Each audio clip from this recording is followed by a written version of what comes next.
नमस्कार मंडळी, तर मी दिव्या. तर आषाढी एकादशी ही हिंदू धर्मातील अत्यंत पवित्र आणि महत्त्वाची अशी एकादशी मानली जाते.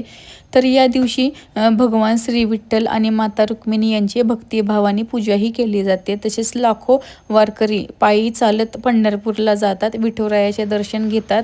तर याच निमित्ताने मी आज आषाढी एकादशी निमित्त मस्त अशी उपवासाची थाली बनवलेली आहे. आणि ही जी थाळी आहे ती मी फक्त 30 मिनिटामध्ये बनवलेली आहे आणि झटपट असे होणारे पदार्थ सर्व ह्या थाळीमध्ये आहेत.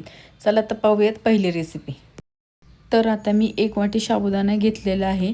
तर हा जो साबुदाणा आहे आपल्याला 3 ते 4 मिनिट छान असा शेकून घ्यायचा आहे.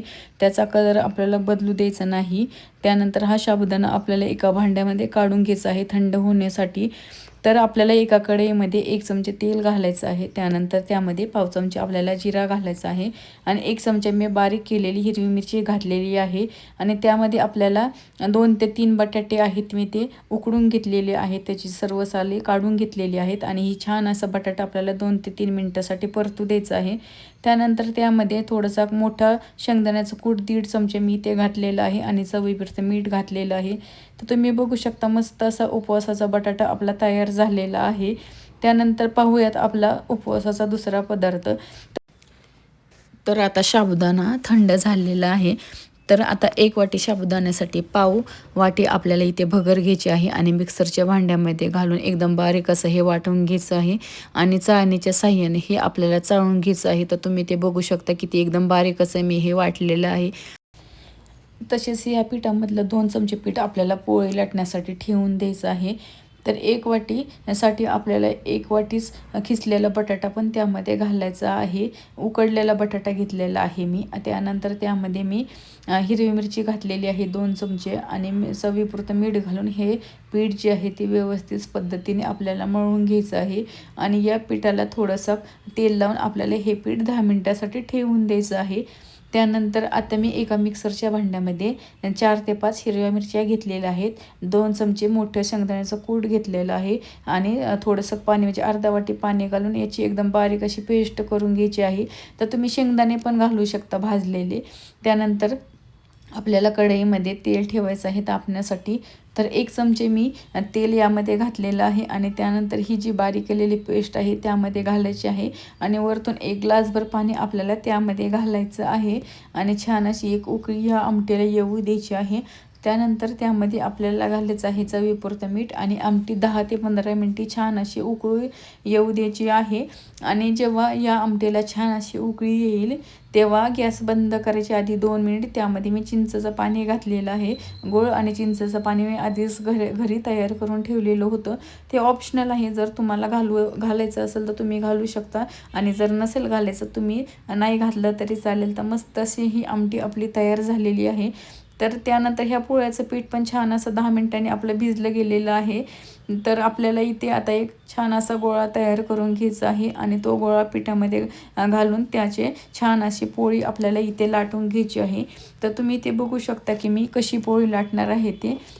तर तुम्ही इथे बघा ते मी कशा पद्धतीने ही पोळी जी आहे ते लाटून घेत आहे. तर तुम्ही बघू शकता अजिबात ही पोळी फाटली गेलेली नाही आहे आणि जर तुमची पोळी फाटली गेली याचा अर्थ तुमचं जे पीठ आहे ते एकदम जास्त घट्टसर असं मळलेलं आहे.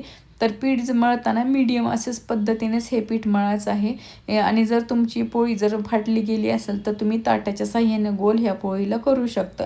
तर इथे बघू शकता अजिबात पोळी ही खाली चिकटत पण नाही आणि मस्त अशी ही आपली पोळी तयार झालेली आहे. तर ह्या पोळीला भाजायला थोडासा टाईम लागतो. तर तुम्ही बघू शकता थोडंसं तेल मी या पोळीला लावलेलं आहे आणि मस्त अशी ही माझी पोळी ही तयार झालेली आहे आणि 1 ते 2 दिवस सहज ही खायला ही पोळी ही छान अशी टिकली पण जाते. चला तर पाहूयात उपवासाचा पुढचा पदार्थ. तर आता इथे मी 1 वाटी साबुदाणा घेतलेला आहे भिजवलेला. त्यामध्ये अर्धा वाटी मी उकडलेला बटाटा घातलेला आहे. त्यानंतर 1 चमचा मी हिरवी मिरची घातलेली आहे आणि 2 चमचे मी शेंगदाण्याचा कूट ओबडधोबड असा घातलेला आहे. चवीपुरतं मीठ घालून हे मिश्रण छान असं पाणी न घालता मी मळून घेतलेलं आहे. थोडंसं मीडियम पद्धतीनेच मी हे पीठ हे मळून घेतलेलं आहे. त्यानंतर एक सुती कपडा घेतलेला आहे आणि त्यामध्ये थोडंसं जास्तसर पाणी घालून आपल्याला हे जे पीठ आहे ते अर्ध अर्ध करून छोटं छोटं गोळा करून आपल्याला हे जे पीठ आहे ते थापून घ्यायचं आहे. जशा पद्धतीने आपण थालीपीठ थापतो तशाच पद्धतीने हे पण पीठ हे थापून घ्यायचं आहे. तुम्ही बघू शकता किती छान पद्धतीने हे जे थालीपीठ आहे ते थापलं जात आहे आणि पाणी लावून हे पीठ आपल्याला थापून घ्यायचं आहे. आणि अजून जर तुम्ही माझ्या दिव्यास किचन मराठी या पेजला सबस्क्राईब केलं नसेल तर नक्की एकदा ट्राय करा. आणि तुम्ही जी ही माझी रेसिपी आहे ती तुम्ही कुठल्या कुठल्या भागातून बघता मला कमेंट करून सांगा. आणि तुमच्याकडं ही जर अशा उपवासाचे काही टिप्स किंवा पदार्थ असतील तर मला नक्की कमेंट करून सांगा. तर छान असं थोडंसं तेल लावून आपल्याला हे जे थालीपीठ आहे ते भाजून घ्यायचं आहे. तर तुम्ही बघू शकता साधारणतः 1 मिनिट मी हे छान असं एकदम छोट्या गॅसवरती आपल्याला हे जे थालीपीठ आहे ते भाजून घ्यायचं आहे. एकदम छोटा गॅस करून मस्त असं खरपूस हे आपलं थालीपीठ भाजलं गेलेलं आहे. थोडंसं तेल लावून घेऊया. तुम्ही बघू शकता मस्त असं आपल्याला झटपट असं होणारं उपवासाचं थालीपीठ हे तयार झालेलं आहे. त्यानंतर पाहूयात आपला उपवासाचा पुढचा पदार्थ.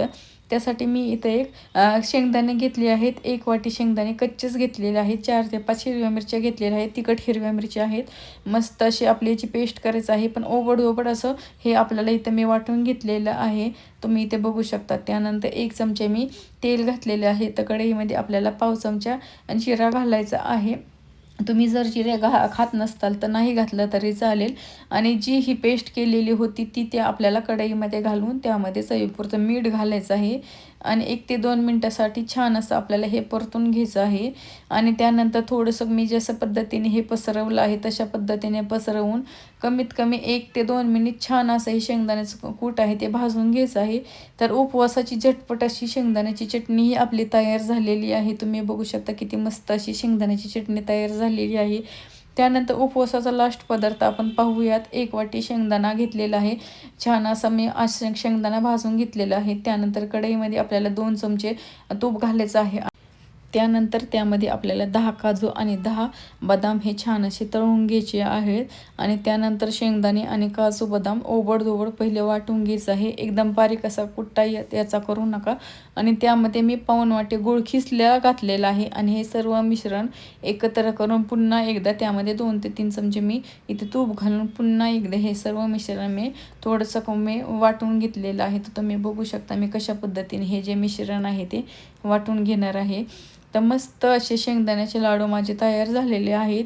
तर तूपही मी या शेंगदाण्याच्या लाडूमध्ये घातलेलं आहे कारण की तुपाने शेंगदाण्याच्या लाडूला खूप छान अशी चव येते. त्यासाठी मी ते तूप घातलेलं आहे. तर मस्त असे हे शेंगदाण्याचे लाडू आणि बाकीची सर्व थाळी तुम्हाला कशी वाटली मला नक्की कमेंट करून सांगा. तर ही जी थाळी आहे ती फक्त 30 मिनटामध्ये आणि झटपट अशी होणारी एकदम थाळी आहे. तर तुम्ही बघू शकता किती मस्त असे हे माझे लाडू तयार झालेले आहेत. जर तुमचे मुलं काजू बदाम खात नसतील तर तुम्ही अशा पद्धतीने मुलांनाही तुम्ही लाडू खाऊ घालू शकता. तर मस्त असे हे लाडू माझे सर्व तयार झालेले आहेत. तर झटपट अशी होणारी 30 मिनटाची थाळी तुम्हाला कशी वाटली मला नक्की कमेंट करून सांगा. तर तुम्ही बघू शकता माझी मस्त अशी थाळी तयार झालेली आहे. तर या थाळीमध्ये मी बनवलेले आहेत छान असे शेंगदाण्याचे लाडू. त्यानंतर शेंगदाण्याची चटणी बनवलेली आहे.